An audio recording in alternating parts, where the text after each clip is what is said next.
Faster than a speeding bullet. More powerful than a locomotive. Able to leap tall buildings at a single bound. Look, up in the sky. It's a bird. It's a plane. It's Superman. Kellogg's Pep. P-E-P, Pep. Kellogg's Pep, the Sunshine Cereal, presents The Adventures of Superman.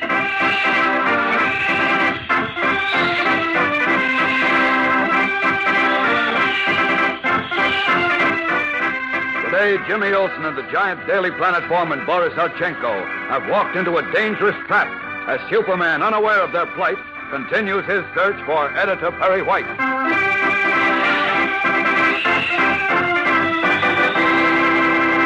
Hello there, gang. This is your pal Dan McCullough. Say, if you want breakfast to give you a cool start these summer days, latch on to Kellogg's Pep, the Sunshine Cereal. There's a breakfast treat that is a treat, packed with catchy flavor, a keen, sparkling sort of flavor that perks up your appetite like anything. I'll bet you never ate the likes of anything better. Pep is light and crisp, so tender it practically melts in your mouth. Why, Kellogg's Pep, topped with cool milk and sugar, tastes so terrific, it's worth a big, loud whistle. And then some. Only chances are you won't even have time to whistle because you'll be so busy digging into that bowl of Pep and finishing off every golden flake in your bowl. Mom likes that, you know, because Pep is good for you. Sure, gives you solid whole wheat nourishment plus. What's more, it's never a good idea to waste cereal. And nowadays, we're sending the cereal grains to help give good nourishment to fellows and girls all over the world. So latch on to Pep, gang. When Mom brings Kellogg's Pep home from the grocer's, remember to eat all your Pep. Don't waste it. Now, the adventures of Superman. When Homer Smith, newly appointed representative of John Grayson, publisher of the Daily Planet, demanded that Editor Perry White stop supporting the World Peace Federation and attack it instead, White defied him. Then, a few hours later, the gray-haired editor mysteriously disappeared. Late that night, Jimmy Olsen, sent home by Clark Kent for safety's sake, received a phone call from an unknown man who said he had a message for him from White and asked the young reporter to meet him in the library of the newspaper club. But when Jimmy arrived there with Boris Archenko, the giant Daily Planet printing room foreman, the club library was deserted. Puzzled, Jimmy and Boris left the club and entered a waiting taxi, the driver of which turned out to be the man Jimmy had last seen with Perry White. Overhearing Jimmy's startled explanation to Boris, the driver swerved the cab into an alley and leveled a pistol at his two passengers. Listen. So you did remember me, eh, Olsen? Why, That's what I wanted to find out. That's why I got you down to the newspaper club tonight. So, you called Jim on telephone tonight, huh? You say you got message from Mr. White, huh? Sure he did, Boris. That's right, big boy. And it's too bad for you that Olsen's got such a good memory. Get out of the cab now, both of you. This is the end of the line. Now, wait a minute. Listen, mister, you put away that gun or with bare hands. Please, Boris, relax. Here comes another car. Don't get your hopes up, sonny boy. Those are my pals in that station wagon. Your pal? Yes. Leo? Yeah, Joe. Everything okay? Right, come and get him. Okay, Olsen, and you, big boy, get out of the cab. Good work, Joe. Look, Jim, Okay, I boys. take care of these Take 'em fellas. into the You wagon. run fast. Nothing doing. I'm going You to... do like Boris say. Nah, you tough guys. Look out, Leo. Okay. You think you're tough guys, huh? Well, Boris fix you. Get Attaboy, Boris. Come on, you guys. Finish this big fella in a hurry. We're making too much noise. Uh-huh. You know, finish Boris in a hurry. Run, Jim, run. Hey, Uh-oh. hey, listen. That sounds like the cops. Slug him, Leo, fast. Let's get out of here. Say, Cupid. Boris, look out. That does it. Boris. Nice going, Leo. That takes no. care of the big guy. Boris. Quick, now grab Olsen, dump them both in the station wagon, and then scram. Fast. I'll block the alley with the cab. Okay, Joe. Come on, you guys. On the double. Picking up the unconscious Boris Archenko, the gang lift him into the station wagon, force Jimmy in, and leap up beside him as Joe, the fake taxi driver, swings his cab around to block the narrow alley. Then he leaps from the cab into the station wagon, which roars away and disappears into the night.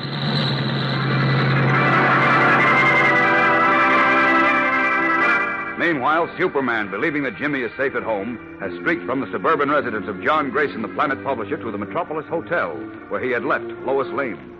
Once more in his guise of Clark Kent, he enters the hotel lobby and breathes a sigh of relief as he sees the girl reporter nervously pacing the floor. Oh, thank heaven you're still here. Why? You told me to wait here, didn't you? Yes, but that isn't the point. Well, now, skip it. Did you find out anything about Mr. White? No, but you Neither see... have I. Just talked to Inspector Henderson, and he hasn't found out anything either. Look, wait a minute. Oh, Clark, what are we going to do? I'm so worried I could take just it easy, die. Lois. Take it easy, Take will it you? easy. Do you realize that it's 1 o'clock in the morning and the chief has been missing since late yesterday afternoon? I know, but we've got to keep cool and use our heads. I got a theory about the chief's disappearance. Well, isn't that peachy? This is no time for theories. We've got to find him. Will you pull yourself together? I want you to have a cool head when we speak to Mr. Smith. Mr. Who? Homer Smith, our publisher's representative. Oh, that's Stu. He lives right here in this hotel. That's why I was so worried about you. Worried about me? Yes. I don't get it. Then listen, will you? My hunch is that Mr. Homer Smith knows a good deal about the chief's disappearance. What? He may even have had something to do with it. Now, look, Claude, just because you dislike the man is no reason Will to you suspect him listen? of being a... Smith ordered all of us on the Daily Planet to attack the World Peace Federation, didn't he? He certainly did, but we stopped his clock when Mr. White showed him that clause in his contract, giving Mr. White the right to determine our editorial policy. Yes, and Smith didn't like that one little bit. Then he can lump He it. doesn't have to lump it if the chief disappears from the scene. Without Editor White's presence, no one can challenge his right to do what he wants on the planet. Now, do you see what I'm driving at? Yes, but... Clark, you're out of your mind. I'm not. Do you think Mr. Grayson would make anyone his personal representative who was a criminal? Well, of course not, not if he had a choice. But Grayson couldn't help making Smith his personal representative. What do you mean? I told you, Grayson is obviously living in mortal fear of something, or someone. And I think that someone is Smith. Now, wait. I saw that fear in Grayson yesterday. And when I spoke to his wife tonight, she confirmed it. She said it started when Homer Smith began coming to their house a couple of months ago. But why? What's the connection between Smith and Grayson? My hunch is that Smith has something on Grayson, and he's using it to get control of the Daily Planet so that he can fight the World Peace Federation. You're only guessing, Clark. Well, sure, I'm only guessing, but I think it's a good guess. For my money, the unassuming Mr. Smith is a resourceful and dangerous character. I believe he had something to do with Mr. White's disappearance, and unless we get the goods on him in a hurry, you and Jim, especially Jim, are in danger. Me? Jim? Why? Because Jim saw the driver of the taxi in which the chief was last seen. He can identify that driver. The logical assumption is that he told you and me about it. Good heavens, if you are right, Clark, but Jim, he might... Well, you know how impetuous he is. Don't worry about Jim tonight. Oh. He gave me his word he'd stay at home, and I posted Boris Archenko at his house to stand guard. Oh, well, that makes me feel a little better. But the chief, what are we We're going to find the chief. Come on. Where are we going? We're going to call on Homer Smith. We'll get his room number from the desk clerk. Come on, this way.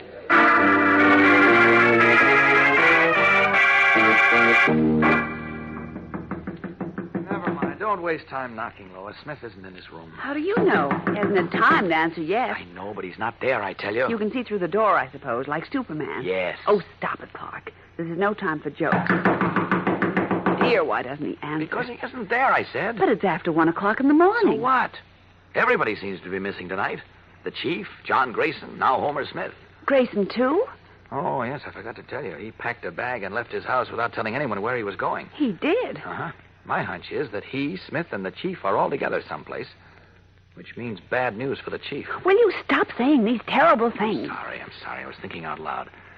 Frankly, I'm worried, too. Plenty worried. Come on. Where to now? Police headquarters.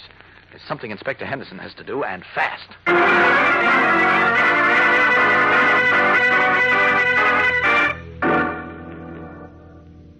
I think you're all wet about Smith and John Grayson, Kent.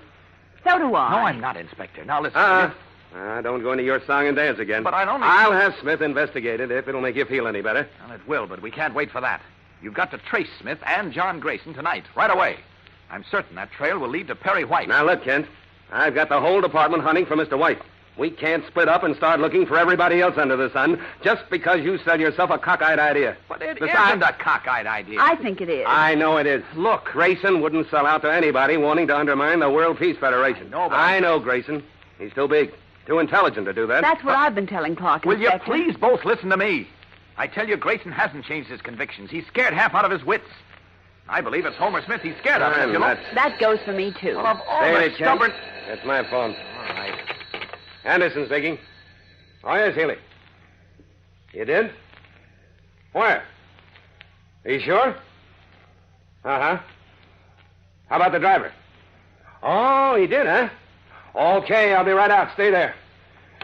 Well, folks, maybe we've got a lead at last. What do you mean, Inspector? A lead to Mr. White? Yeah. One of our patrol cars pulled into an alley behind the newspaper club to break up a fight. The newspaper club? The men got away, but they left a Packard cab. What? One of those driver-owned jobs. Hey, wait a minute. That was the kind of car Mr. White disappeared in. Yes. Right, Kent. Healy thinks it's the same car. Come on, we've got to get over there. Follow me. Followed by Clark Kent and Lois Lane, Inspector Henderson leads the way from his office to his car. Will they pick up the trail of Jimmy Olsen and Boris Halchenko? We'll know in a moment when we return for the exciting climax of today's episode. So stand by. Say, gang, this week's Pep Dish of the Week is sure riding high. Maybe that's because it's Peach Roundup. Yes, sir, that's what it's called. And let me say, you'll be sitting mighty pretty when you hit the breakfast trail with this slick dish. Now, here's the idea. You place half a peach in your dish, cover it with your regular serving of Kellogg's Pep, the Sunshine cereal, and top with the other peach half, round side up. Add cool milk and sugar, and there's your Peach Roundup, one of the dozens of ways Kellogg's Pep can give breakfast a boost. These crisp, tender flakes of Pep set the pace. Pep up the peaches like anything. Yes, Pep just naturally does something for fruit, and does a mighty smooth job of rustling up your appetite, too. Because Pep is crisp and crunchy and tender toasted. Coaxes you on and on with its keen, sunny flavor till your bowl is polished off clean, which is always the right idea, and particularly right nowadays when we're sending the cereal grains to fellows and girls all over the world. Think of that when Mom brings Kellogg's Pep home from the grocer's. Eat every bit of Pep you pour into your dish. Remember, eat all your Pep. Don't waste it. As Clark Kent, Inspector Henderson, and Lois Lane hurried to the alley from which Jimmy Olsen and Boris Halchenko had been taken in a station wagon, Jimmy and Boris, their arms and legs bound, are lying on the floor of a basement hideout a mile or two away.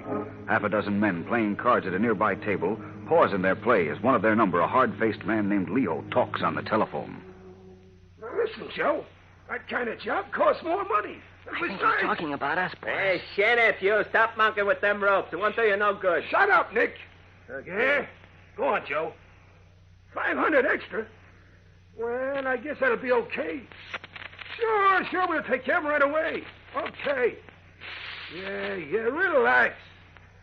Check. So long. What'd he say, Leo?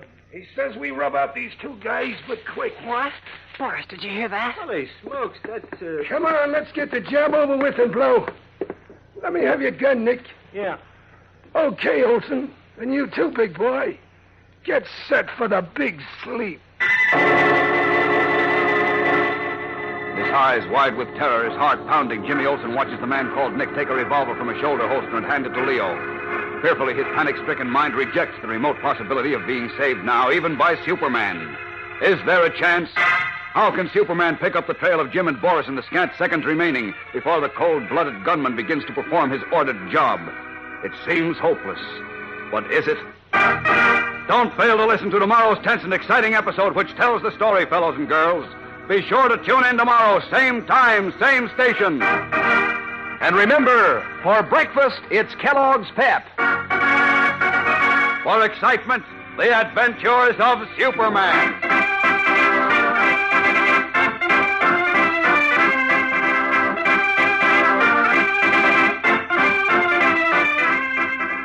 Superman is a copyrighted feature appearing in Superman DC comic magazines and is brought to you Monday through Friday at the same time by Kellogg's Pep, the Sunshine cereal.